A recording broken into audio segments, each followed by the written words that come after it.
ఓం మహాగణాధిపతయే నమః. ఓం గురుభ్యో నమః. ఓం శ్రీమాత్రే నమః. పరమేశ్వర స్వరూపమైనటువంటి జ్యోతిష, వాస్తు మరియు ఇతర అనేకమైనటువంటి శాస్త్రములను మనకు అందించినటువంటి మహర్షులకి నమస్కారం. హయగ్రీవ హయగ్రీవ హయగ్రీవేతి యో వదేత్ తస్య నిస్సరతే వాణీ జనుకన్యా ప్రవాహవత్. అరుణాం కరుణాతరంగితాక్షీం ధృతపాశాంకుశపుష్పబాణచాపాం అనిమాదిభిరావృతాం మయూకైః అహమిత్యేవ విభావయే భవానీం. శ్రీమాత్రే నమః. మనం ఈరోజు చెప్పుకోబోయేటువంటి అంశం ఏమిటి చూసుకున్నట్లయితే, సూర్యభగవానుడు మకర రాశిలోకి మకర సంక్రమణం జరుగుతుంది. 14 జనవరి ఉదయం 8:56 ప్రాంతంలో మారనున్నాడు.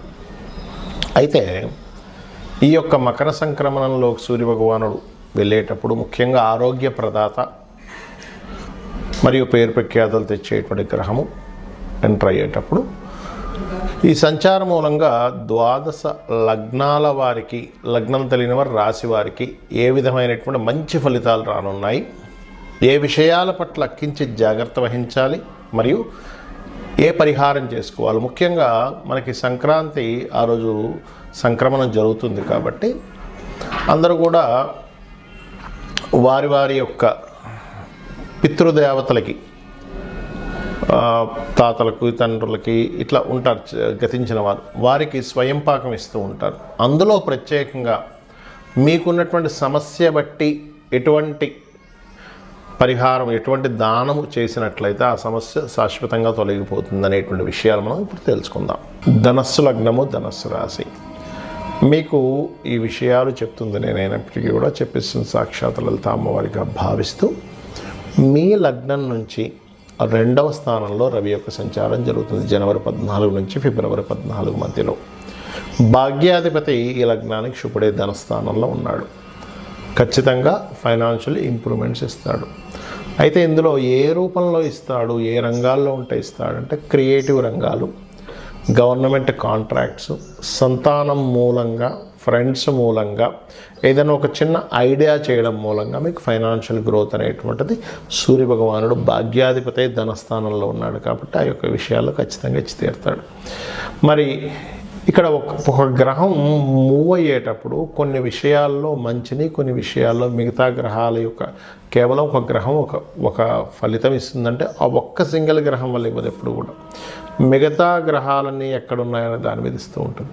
కాబట్టి ఇక్కడ మీరు తీసుకోవాల్సిన జాగ్రత్తలు ఏమిటి అంటే, పార్ట్నర్షిప్స్ లేదా ఎవరితోనైనా ఏదైనా కమ్యూనికేట్ చేసేటప్పుడు 2వ స్థానంలో ఉన్నాడు, 3లోకి వెళ్ళకుండా 3కి వ్యయభావంలో ఉన్నాడు రవి. కాబట్టి ఎవరితోనైనా కమ్యూనికేట్ చేసేటప్పుడు లాంగ్ టర్మ్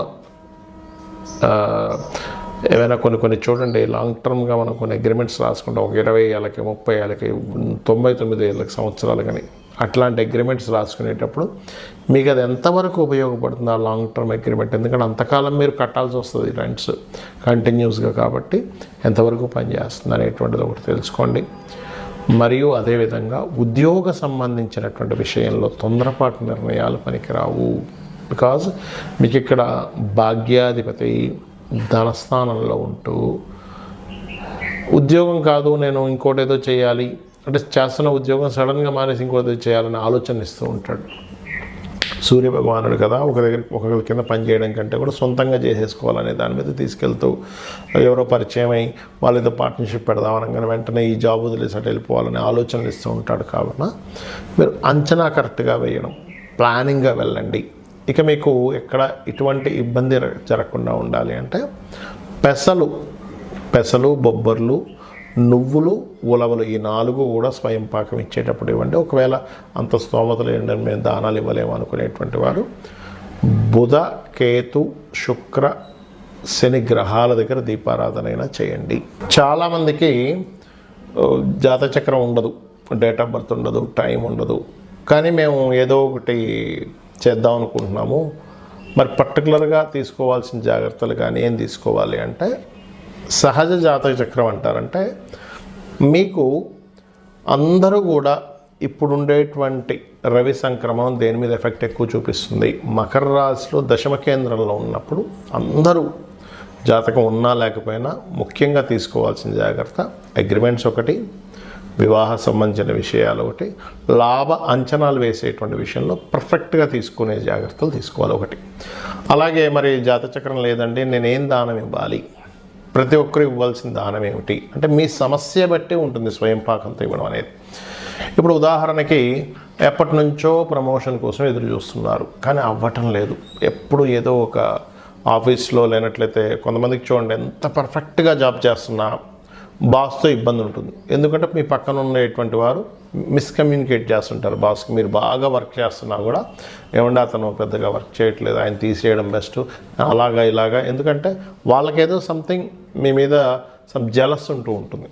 అంటే మీరు బాగా పని చేస్తున్నారనో లేకపోతే మీరు చేస్తున్నటువంటి దీనివల్ల వాళ్ళని తొక్కేసి మీరు పైకి వెళ్తారేమో అనేటువంటి ఒక జలస్ రిలేటెడ్ సంబంధించిన కొంతమంది ఉంటారు. అలాంటప్పుడు మీరు ఈ మకర సంక్రమణం జరిగే రోజు కనుక మీరు స్వయం పాకంతో పాటు గోధుమలు కనుక దానంగా ఇచ్చినట్లయితే పితృదేవత అనుగ్రహం మీకు మంచి పేరు ప్రఖ్యాతులు తెచ్చేలా చేస్తుంది. మరికొంతమందికి మానసికంగా ఇబ్బంది ఉందనుకోండి, బాగా ప్రతిదానికి మానసికంగా స్ట్రెస్ అయిపోతున్నానండి అనుకునేటువంటి వారు బియ్యము దానంగా ఇవ్వండి, బియ్యం దానంగా ఇవ్వండి. అదేవిధంగా గోవులకి బియ్యపు పిండి తినిపించండి, బెల్లం కలిపినటువంటి బియ్యం పిండి తినిపించండి. బెల్లం, తురిమిన బెల్లము ప్లస్ బియ్యం పిండి. ఇందాక నేను మీకు చెప్పినట్టుగా ఒకవేళ మీకు పేరు ప్రఖ్యాతలు రావాలంటే గోవుకి గోధుమ రవ్వ తినిపించండి, ఖచ్చితంగా బాగుంటుంది.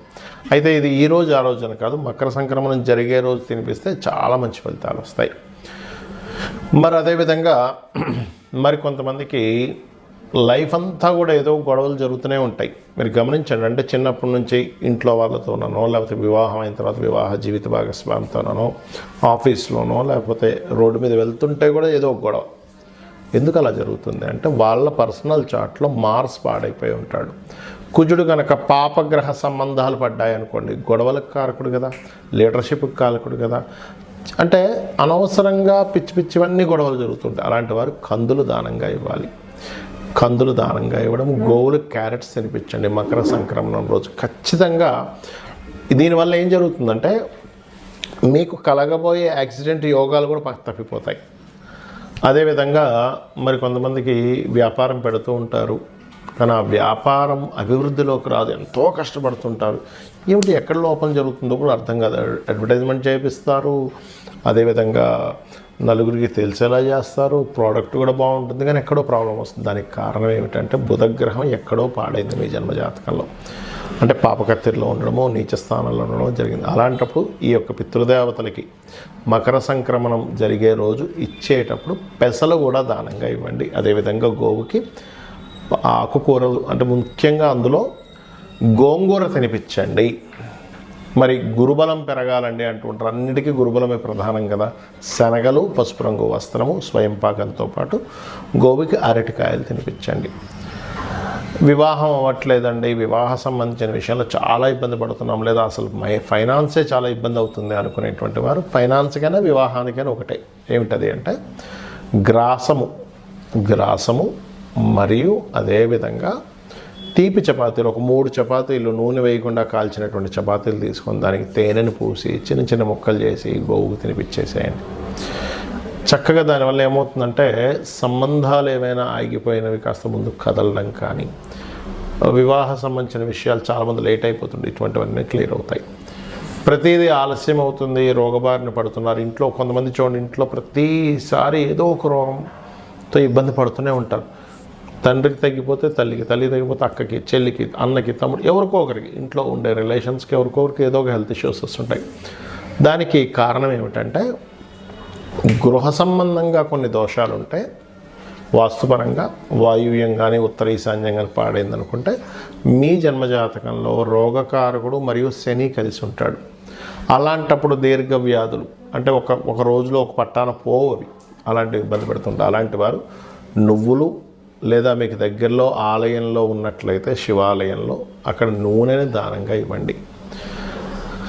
మరి అనవసరమైన భయాలు ఉన్నాయండి అని అనుకునేటువంటి వారు మినుములు దానంగా ఇవ్వడము, గోవులకి 4 ఉండలుగా లడ్డూలుగా తయారు చేసి బెల్లంతో 4 ఉండలుగా తినిపించడము. ఆటంకాలు ఎక్కువగా జరుగుతున్నాయి అన్నప్పుడు ఉలవలు దానంగా ఇవ్వడము మరియు గ్రాసము గోవుకు తినిపించడం చేయండి. ఖచ్చితంగా గోవులో సకల దేవతలు ఉంటారు, అందులో ముఖ్యంగా అమ్మవారి స్వరూపంగా చెప్తూ ఉంటారు. కాబట్టి ఆ యొక్క అమ్మవారి యొక్క అనుగ్రహం మీకు పరిపూర్ణంగా కలగాలని ఈ మకర సంక్రమణం జరుగుతున్నందుకు అందరికీ కూడా సంక్రాంతి శుభాకాంక్షలు తెలియజేసుకుంటూ అమ్మవారి అనుగ్రహం పరిపూర్ణంగా కలగాలని మరోసారి కోరుకుంటూ శ్రీమాత్రే నమః.